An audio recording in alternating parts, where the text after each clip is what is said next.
하나님 말씀 같이 함께 나누겠습니다. 오늘 여러분과 제가 함께 나눌 성경 본문은 시편 88편입니다. 이 시편 88편은 아주 대표적인 탄식시입니다. 인생의 어두운 밤에 하나님을 향해서 깊은 탄식을 쏟아놓는 기도다, 이렇게 보실 수 있습니다. 시편 전체가 150편인데요 크게 분류하면 150편은 찬양시, 탄식시, 제왕시, 감사시, 지혜시, 이렇게 5가지의 장르로 되어 있습니다. 그 중에서 가장 많은 장르가 탄식시입니다. 150편 중에 60편이 탄식시입니다. 전체 40%가 탄식시입니다. 놀랍지 않습니까? 시편에서 찬양시가 제일 많은 것이 아니라 탄식시가 가장 많다는 것이죠. 우리가 아는 대부분의 시편은 편안한 잠자리에 쓰여진 시가 아니라 영혼의 어두운 밤에 쓰여진 시다, 그렇게 보시면 됩니다. 눈물 골짜기에서 나온 시다, 그런 얘기죠. 시편의 탄식시가 가장 많다는 것은 무슨 얘기입니까? 인생은 눈물 골짜기다, 삶은 눈물 없이 건널 수 없는 골짜기다, 그런 말이죠. 아무리 편해 보여도 누구에게나 눈물이 있고 아픔이 있고 한숨이 있다, 그런 말입니다. 겉으로는 멀쩡해 보여도 우리 속에는 싸워야 할 싸움이 있고 꾹꾹 눌러놓은 눈물이 있다, 그런 말이죠. 그리고 이것은 하나님을 믿는 사람들에게도 예외가 아닙니다. 하나님을 믿는다고 해서 고난에서 면제되지 않습니다. 문제가 피해가지 않습니다. 연약한 인간이 겪을 수밖에 없는 어려움들, 고통, 질병, 아픔을 우리 신앙인들도 겪게 됩니다. 이것은 믿음이 있느냐 없느냐의 문제가 아닙니다. 저는 지난 주간에도 여러 번 성도들의 탄식 소리를 여기저기서 들었습니다. 가족이 아프고 자신이 아프고 관계가 깨어지고 경제적인 한계 상황에 부딪히고 얼마나 안타깝고 힘든지 모릅니다. 그러나 여러분, 깨어진 인간이 깨어진 세계 속에서 살면서 필연적으로 겪을 수밖에 없는 현실입니다. 사도 바울이 말한 것처럼 주님 오실 때까지 모든 피조물은 예외 없이 깨어진 세상 속에서 탄식하며 살아갑니다. 그래서 모든 피조물들은 주님 다시 오시기를 간절히 기다리고 또 기다립니다. 깨어진 몸을 온전한 몸으로, 망가진 세상을 온전한 세상으로 회복하실 그 주님을 고대하고 또 고대합니다. 이것이 주님 오실 때까지 우리 모두가 살아갈 현실이죠. 다만 하나님을 믿는 사람들은 눈물의 현실을 자신의 눈으로만 보고 절망과 원망으로 결론 내리지 않죠. 하나님 앞에 나가서 자신의 눈물과 아픔을 쏟아놓고 하나님의 눈으로 자신을 둘러싼 세계를 보려고 노력을 합니다. 그러면서 현실을 새롭게 해석해내고 미래를 희망 가운데 전망하는 것이죠. 이것이 바로 믿음의 힘입니다. 시편 88편은 60여 편의 탄식시 가운데서 아주 독특합니다. 보통의 탄식시들은 전반부에서 탄식이 쏟아지다가 후반부로 가면은 하나님에 대한 신뢰를 회복하고 끝은 대부분 찬양으로 끝이 납니다. 그러나 88편은 끝까지 탄식이고 끝까지 절망입니다. 마지막이 이렇게 끝납니다. 오직 어둠만이 나의 친구입니다. 그래서 성경학자들은 시편 88편을 가리켜서 가장 어두운 시편이다, The darkest psalm, The darkest psalm, 이렇게 부릅니다. 시편 88편은 성경 전체에서 가장 처절하고 가장 어두운 시편입니다. 88편의 시인은 영혼의 어두운 밤 가운데 있는 것이죠. 그러면서 자신을 이렇게 표현합니다. 나는 무덤에 내려가는 자 같습니다. 나는 힘없는 용사와 같습니다. 나는 무덤에 누운 자 같습니다. 이렇게 표현하죠. 완전히 사방이 막힌 경험, 꼼짝달싹 못하는 상황 속에 자신이 있다고 고백을 하는 겁니다. 그런데 더 힘든 것은 주변에 자신을 위로할 사람이 한 사람도 없다는 것입니다. 8절에 보면은 주께서 내가 아시는 자를 내게서 멀리 떠나게 하시고, 나를 위로해 줄 만한 사람들이 내 곁에서 다 떠나가 버렸습니다. 내 주위에는 남은 사람이 한 사람도 없어요. 그런데 이것보다 더 힘든 것은 뭐냐면 하나님마저도 자신을 버렸다고 느껴지는 것이죠. 14절을 보시면요, 여호와여 어찌하여 나의 영혼을 버리시며 어찌하여 주의 얼굴을 내게서 숨기시나이까. 주님, 어찌하여 주님 나를 버리십니까? 어찌하여 주님의 얼굴을 내게서 숨기십니까? 하나님마저도 자신을 버렸다는 그런 마음을 갖는 거죠. 지금 이 시인은 신의 부재, 신의 침묵을 경험하고 있는 것입니다. 그리고 이것이 끝까지 갑니다. 다른 탄식시는 끝에 가서는 찬양으로 바뀌는데 88편은 마지막까지 어둠으로 끝이 납니다. 마지막 18절입니다. 주께서 내게서 사랑하는 자와 친구를 멀리 떠나게 하시며 내가 아는 자를 흑암에 두셨나이다. 하나님이 자신이 사랑했던 사람들 다 떠나게 하시는 거예요. 관계적으로 등을 돌리게 하신다든지, 또 먼 지역으로 이사를 가게 하신다든지, 또는 죽음으로 더 이상 보지 못하게 한다든지, 이렇게 떠나보내시는 거죠.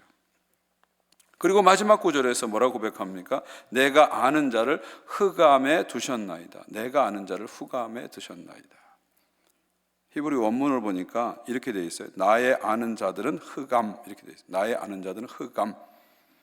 88편의 마지막 단어가 흑암, 히브리어로 마삭, 흑암 이렇게 끝납니다. 특이하게도 흑암이란 단어로 이 시가 끝나는 거죠. 다른 시와 비교할 때 아주 파격적인 결말입니다. 나의 아는 자들은 흑암 이렇게 끝나요. 나의 아는 자들은 흑암. 이걸 앞부분과 연결하면 어떤 뜻일까요? 하나님께서 내게서 내가 아는 자들을 다 떠나보내셨고 이제 나를 아는 자는 흑암뿐입니다. 그런 뜻이죠. 그래서 영어 성경 NIV는 이걸 이렇게 번역했습니다. The darkness is my closest friend. 표준세 번역은 오직 어둠만이 나의 친구입니다. 공동 번역은 어둠만이 나의 벗이 되었습니다. 남은 친구가 어둠뿐인 상황이죠. 가족도 떠나고 친구도 떠나고 모두 떠나고 심지어 하나님마저 떠난 것 같은 상황. 오직 남은 것은 어둠뿐인 상황. 계속해서 하나님은 얼굴을 숨기시고 오직 어둠만이 곁에 있는 상황. 지금 이 시인은 영혼의 어두운 밤 속에 있는 것이죠. 영혼의 어두운 밤, The Dark Night of Soul. 여러분 들어보셨나요? 많은 분들에게 낯선 주제일 것입니다. 또 교회 강단에서 좀처럼 다루지 않는 주제이기도 합니다. 그러나 이 기독교 신학의 한 분과 영성 신학에서는 아주 중요한 주제입니다. 이 영혼의 어두운 밤, 이 단어를 처음 사용한 사람은 십자가의 성 요한, 영어로 John of Cross라고 하죠. 십자가의 성 요한입니다. 십자가의 성 요한은 지금으로부터 500여 년 전 16세기 스페인에서 활동한 영성가입니다. 십자가의 성 요한이 말하는 영혼의 어두운 밤은 하나님 앞에서 영적으로 어둠을 경험하는 것을 말합니다. 사람의 위로뿐만 아니라 하나님의 위로조차 다 끊어진 상태, 모든 감각적인 위로가 다 끊어지고 다 사라지고 영적인 메마름, 드라이니스를 경험하는 상태죠. 하나님이 조금도 느껴지지 않고 하나님이 안 계신 것처럼, 하나님이 아무 말도 안 하시는 것처럼 경험되어지는 일종의 신의 부재, 신의 침묵을 경험하는 거죠. 이런 시간을, 이런 기간을 영혼의 어두운 밤이다 이렇게 말합니다. 성 요한에 의하면 이 영혼의 어두운 밤은 누구에게나 찾아올 수 있습니다. 심지어 하나님 앞에서 진지하게 신앙의 여정을 걸어가는 사람들에게도 찾아올 수 있습니다. 영혼의 어두운 밤과 관련해서 우리가 알아야 할 첫 번째 진리는 영혼의 어두운 밤은 누구에게나 찾아온다는 것이죠. 영혼의 어두운 밤은 누구에게나 찾아온다. 여러분 성경을 보세요. 믿음의 거장들도 영혼의 어두운 밤을 경험했죠. 욥은 하루아침에 재산을 잃고 자녀를 잃고 건강을 잃고 심지어 아내와 친구들의 위로마저 다 잃어버렸습니다. 그런데 가장 힘든 것은 하나님이 이 어두운 순간에 그에게 아무 말도 하지 않으시는 것이죠. 그래서 욥은 이렇게 탄식하며 고백합니다. 욥기 23장입니다. 내가 앞으로 가도 그가 아니 계시고 뒤로 가도 보이지 아니하시며 그가 왼쪽에서 일하시나 내가 만날 수 없고 그가 오른쪽으로 돌이키시나 배울 수 없구나. 좌우전후 동서남북 어디를 가도 하나님을 보지 못하고 경험하지 못하는 철저한 하나님 부재 경험을 하는 것이죠. 또한 구약의 가장 대표적인 선지자 엘리야, 선지자의 대표라고 할 수 있죠. 엘리야 역시 하나님을 위해서 열심히 사역했지만 나중에 완전히 탈진해서 하나님의 부재를 경험합니다. 그리고 마지막에 가서는 하나님 향해서 이렇게 고백하죠. 열왕기상 19장입니다.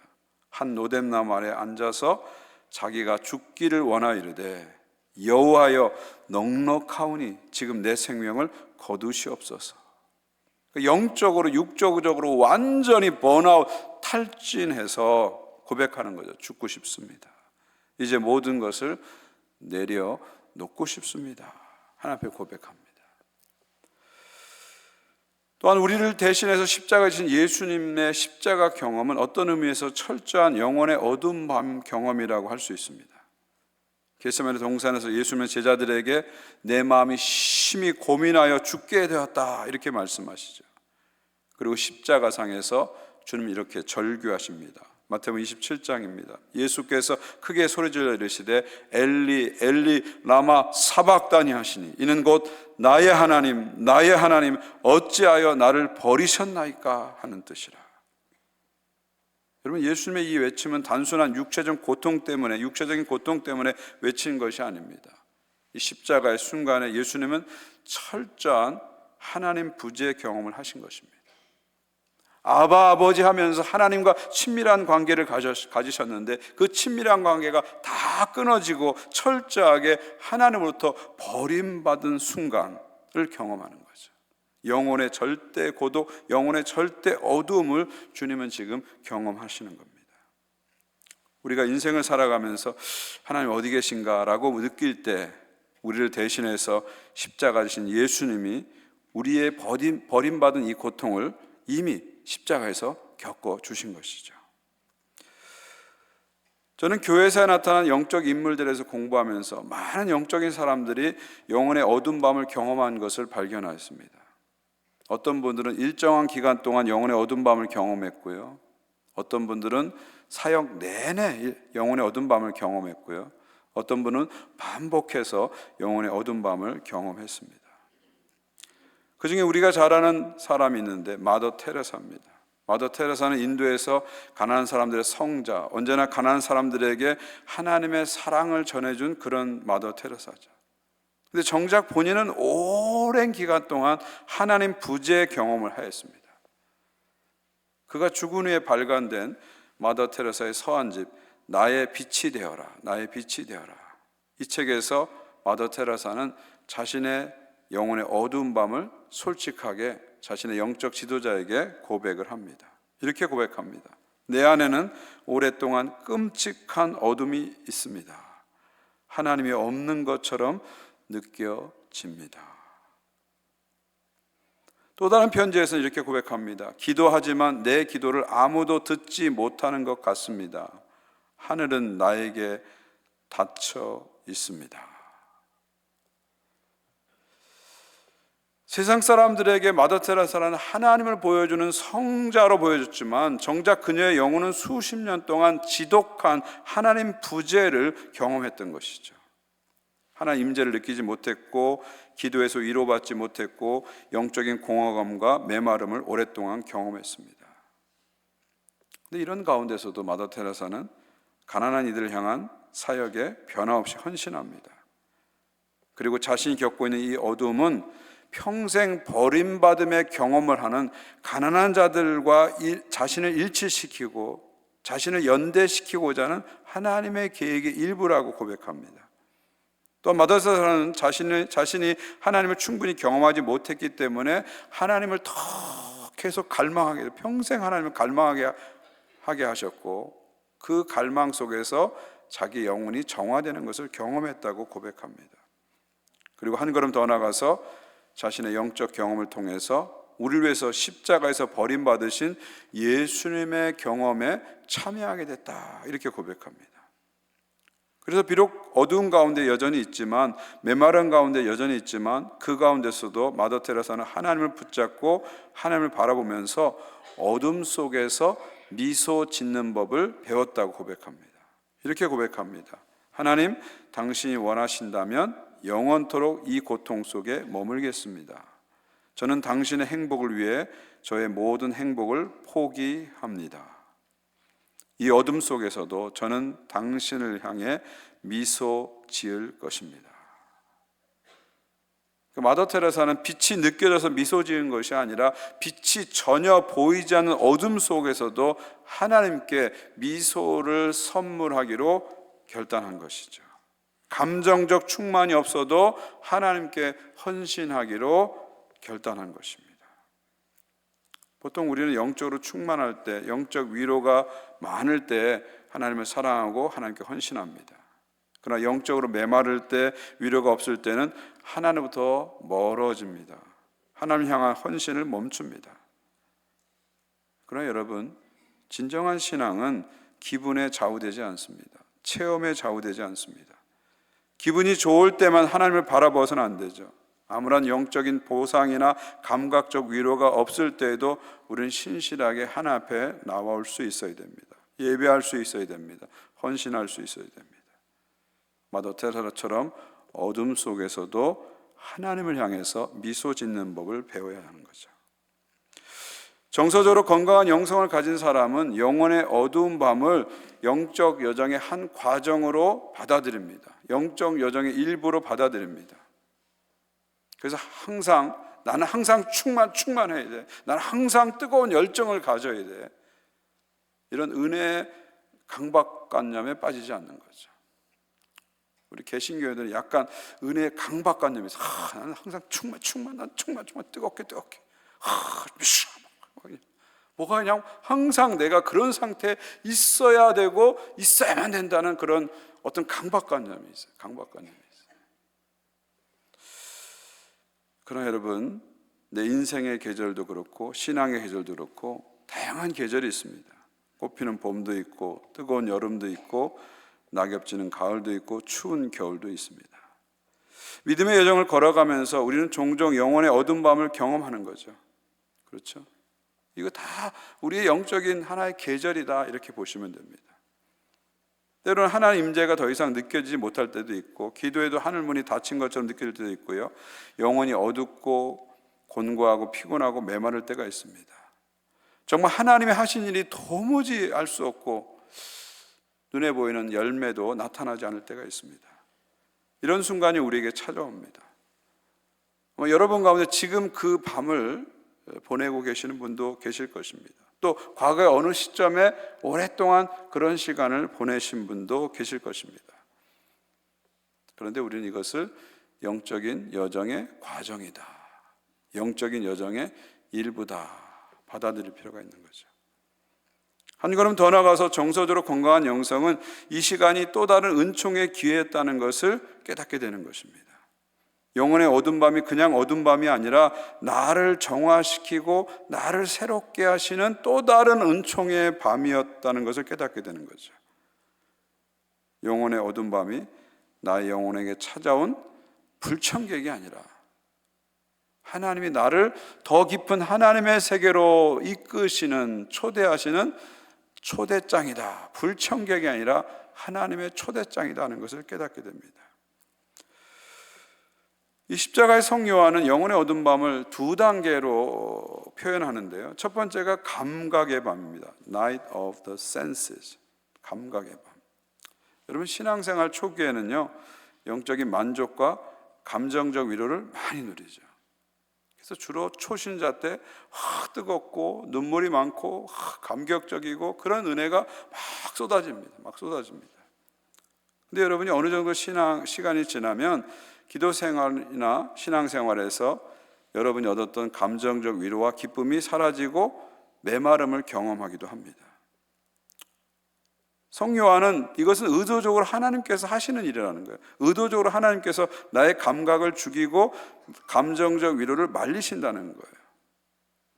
왜 이렇게 하실까요? 여러분, 우리가 어렸을 때는 엄마 아빠가 사탕을 주면 나를 사랑해, 그렇게 생각하죠. 근데 사탕을 쏙 뺐으면 나를 사랑하지 않는 것 같아, 이렇게 생각하죠. 근데 나이가 들어 성장하게 되면요, 사탕을 줘도 엄마 아빠가 나를 사랑하지만 사탕을 주지 않아도 엄마 아빠는 나를 사랑해. 심지어 나에게서 사탕을 뺏어도 엄마 아빠는 나를 사랑해. 이걸 깨닫게 되는 것이죠. 우리에게 주셨던 이런 감각적 위로를 없애심에도 불구하고 우리는 하나님의 사랑을 경험하게 된다는 거예요. 오히려 이 감각적 위로를 없애심으로 말미암아 우리가 우리의 감정을 의존하지 않고 하나님 한 분만을 오롯이 바라보고 사랑할 수 있도록 우리를 만드신다는 거죠. 사실 우리가 신앙생활하면서 자꾸 우리의 감각적인 위로, 경험, 체험을 자꾸 붙잡을 수 있어요. 때로는 그게 하나님보다 커질 수 있다는 거죠. 그럴 때 하나님께서 그걸 말리시고 그거를 넘어서서 하나님만을 오롯이 바라보도록 우리를 초대하시는 이 감각의 밤을 주신다는 겁니다. 사실 우리가 신앙생활하면서 본의 아니게 많은 우상들을 만들어냅니다. 그렇죠? 어떤 경우 영적인 리더가 우리의 우상이 될 수 있습니다. 어떤 경우 여러분이 체험한 체험이 영적인 우상이 될 수 있고요. 여러분이 성취한 사역적인 성취와 업적이 여러분에게 우상이 될 수 있습니다. 이 감각의 밤을 통과하면서 모든 우상이 자꾸 부서지는 거예요. 우상이 부서지고 하나님 한 분만을 오롯이 바라보는 거죠. 이 감각의 밤은 우리의 영혼의 불순물을 태우는 이 정화의 시간이다, 이렇게 보시면 됩니다. 그리고 두 번째 단계는 영혼의 밤입니다. Night of the Spirit, 영혼의 밤입니다. 이제부터는 마음의 감각, 감정적 반응, 예를 들면 영적인 기쁨, 만족, 평화, 충만감이 없어도 하나님 바라보고 하나님을 사랑하고 하나님께 헌신하는 단계로 나가는 것이죠. 찬송가 가사처럼 이 눈에 아무 증거 아니 배워도 이 귀에 아무 소리 아니 들려도 오직 믿음만을 가지고 오직 믿음만을 가지고 믿음에 굳게 서서 걸어가는 단계로 나가는 것이죠. 그리고 최종적으로는 세상과 나는 간 곳 없고 구속한 주만 보이도다. 주님과 더 깊은 일치를, 더 깊은 사랑을 경험하게 되는 것입니다. 두 번째로 영혼의 어둠 밤과 관련해서 우리가 알아야 할 진리는 영혼의 어둠 밤은 그냥 어둠 밤이 아니라는 것입니다. 이것은 또 다른 은혜의 밤이다. 불청객이 아니라 더 깊은 하나님의 세계로 들어오라는 초대장이다. 정서적으로 건강한 영성을 가진 사람들은 영혼의 어두운 밤을 새롭게 받아들이는 거죠. 정서적으로 건강한 영성을 가진 사람들은 때로 겪는 영혼의 고갈, 상실, 침체, 어두움을 수용합니다. 그리고 이것을 빨리 없애려고 억지로 밝은 척하지 않는다는 거예요. 억지로 막 충만한 척 이렇게 하지 않는다는 겁니다. 또 억지로 막 상황을 바꾸려고 애쓰지 않는다는 겁니다. 또 일로 사역으로 도피하지 않는다는 거예요. 알 수 없어도 느끼지 못해도 하나님 앞에 나갑니다. 나가서 나의 슬픔, 나의 아픔, 나의 어둠을 그대로 하나님 앞에 쏟아놓습니다.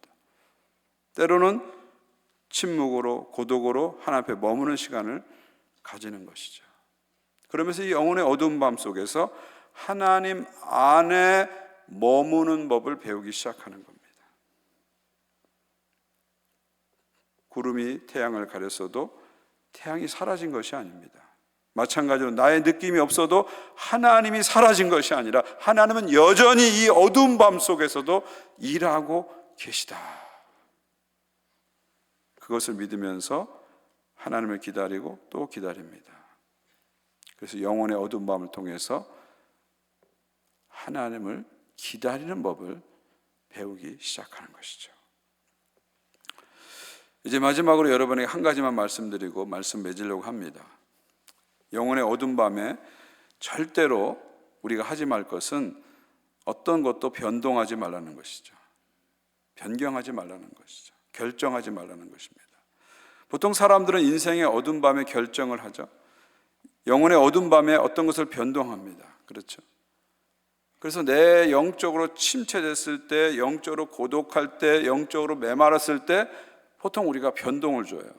어떤 사람은 교회를 바꾸고, 어떤 사람은 예배를 바꾸고, 어떤 사람은 기도 시간을 바꾸고, 어떤 사람은 헌신했던 사역을 그만두고, 어떤 사람은 관계를 끊어버리고 중요한 결정을 막 해버립니다. 그러나 영적인 스승들이 한결같이 주는 지혜는 영적으로 침체됐을 때, 영적으로 고독할 때, 영적으로 다운됐을 때 절대로 바꾸지 말라. 변동시키지 말라. 이럴 때일수록 자리를 지켜라. 이럴 때일수록 자리를 지켜라. 예배의 자리를 지켜라. 기도의 자리를 지켜라. 헌신의 자리를 지켜라. 그래서 당신의 영혼이 고독에서 위안으로, 침체에서 회복으로, 메마른에서 촉촉함으로 바뀔 때 그때 변동을 주라. 중요한 결정을 내려라. 그렇게 말하죠. 그래야 인생의 후회가 줄어든다. 그렇게 말합니다. 대표적으로 16세기 영성가 이냐시오는 이 부분에 대해서 이렇게 말합니다. 영적 고독, 영적 침체를 느낄 때 결코 결정하거나 결정을 바꾸어서는 안 된다. 이 규칙은 너무나도 중요한 것이기 때문에 나는 종종 사람들에게 분별에 대해서 지금까지 들었던 모든 것을 잊어버려도 이것만은 기억하라고 말한다. 그만큼 중요하다는 거죠. 그리고 이냐시오는 이 말을 덧붙입니다. 영적인 삶에서 이 한 가지 중요한 규칙을 기억하고 지킨다면 삶의 불행 중 90%를 제거할 수 있을 것입니다. 그렇죠? 우리가 인생에서 저지른 대부분의 실수는 영적으로 침체됐을 때, 영적으로 어두운 가운데 있을 때 성급한 결정을 내리어서 만들어진 거죠. 그렇죠? 한번 여러분 생각해 보세요. 여러분 인생에 어떤 중요한 결정을 했을 때 내가 어떤 상태에서 중요한 결정을 내렸는가, 어떤 중요한 변동을 주었는가 한번 생각해 보십시오. 그런데 영혼의 스승들은 이렇게 말합니다. 그럴 때 중요한 결정을 하게 되면 당신의 감정과 당신의 감각에 속임을 받게 되고, 그래서 자기 도피적인 결정을 하거나 자기 파괴적인 결정을 하기 쉽다는 거죠. 그래서 어두울 때는 아무것도 바꾸지 않는다. 다운되었을 때는 아무것도 변동되지 않는다. 이 규칙만 잘 지켜도 인생의 많은 실수를 막아낼 수 있다. 그런 말입니다. 말씀 맺습니다. 사랑하는 성도 여러분, 여러분 지금 혹시 영혼의 어두운 밤을 지나고 계십니까? 그렇다면 주님 안에 머무는 법을 이번 기회에 배우시기 바랍니다. 주님을 기다리는 법을 배우시기 바랍니다. 어둡다고 해서 기도 자리를 떠나지 마십시오. 예배 자리를 떠나지 마십시오. 하던 사역을 중단하지 마십시오. 맺었던 관계를 끊지 마십시오. 삶의 중요한 변동을 주지 마십시오. 그것은 여러분을 속이는 악한 영의 속삭임일 수도 있습니다. 지금은 인내함으로 하나님을 기다릴 때입니다. 어두운 밤에도 여전히 함께 하시고 어두운 밤에도 여전히 일하시는 그 주님을 바라보면서 기다릴 때입니다. 영혼의 어두운 밤에 주님을 기다리시기를 주의 이름으로 축원드립니다. 시편 130편 5절 6절입니다. 나 곧 내 영혼은 여호와를 기다리며 나는 주의 말씀을 바라는도다. 파수꾼이 아침을 기다림보다 내 영혼이 주를 더 기다리나니 참으로 파수꾼이 아침을 기다림보다 더하도다. 아멘.